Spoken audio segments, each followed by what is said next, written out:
İkinci bir sual var.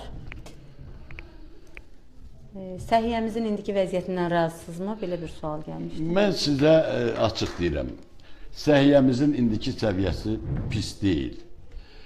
İnkişafla əlaqədar olaraq səhiyyə pusat inkişaf edir. Doğrudan da əvvəlki səhiyyə, mən açıq deyirəm, mən əlimlə bu qaraciyər buradan ələyirdim, burada qaraciyər var, burada ötküsəsi. Hərəsinə bir dərman yazırdım, tutar qatıq tutmaz qaymaq idi. Siz nə danışırsınız?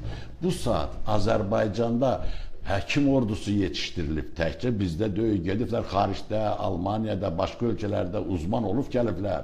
Onlar da bizim yetişdirdiyimiz tələbələrdən də var. 1300 tələbə buraxırıq evdə. Bunun 100-200-ü bəs eləyir mənim Azərbaycanıma. Qüvvəli həkim. Miyani həkimlər də var, özlərində işləməyən həkimlər də var. Amma baxmayaraq bizdə bu saat siz nə danışırsınız? Qaraciyərin köçürülməsindən söhbət gedir. Bu saat bizdə böyrək köçürmədən söhbət gedir. Bu saat bizdə çox problemlər öz həllini tapmaq üzrədir. İzləyicilərimizdən biri sual verir ki, xərçəng xəstəliyinə yoluxmamaq üçün nə eləsək? Nə eləmək lazımdır? Mən sizə bir şey söyləyim. Xərçəng nədir? Əvvəlcə onu bilmək lazımdır. Xərçəng hüceyrələrin yanında bir dənə bizə oxşamayan bir hüceyrə var. Bədənimizdə oxşamayan hüceyrə əmələ gəldi.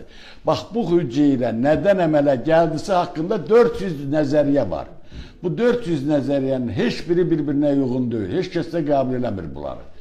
Amma bu nədir? Alimlər 2006-cı ilə qədər 10 nəfər 151 alimi seçdilər və yoxladılar ki, bir dənə hüceyrə qoydular bədənə və onun verdiyi maddə. Gördülər ki, bu bir hüceyrə özündən maddə buraxır. Buna angiogenin maddəsi deyirlər.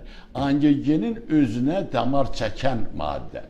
Yəni bu hüceyrələr Allah elə yaradıb ki, kapilyardan o qədər qida maddəsi buraxır ki, onun ətrafında nə qədər hüceyrə varsa o qədər. 6 hüceyrə varsa 6 hüceyrəlik qida maddəsi buraxır, oksigenini aparır. Amma o rak hüceyrəsi üçün buraxmır. Bunların hesabına qidalanır və sonra da bu başlayır özünə 6 ilə, 9 ilə, 12 ilə özünə əlavənə zat çəkir, damar çəkir. O damar çəkən kimi başlayır bölünməyə. Biri 2 yerə, ikisi 4 yerə, 4-ü 8 yerə, belə-belə və şiş əmələ gəlir.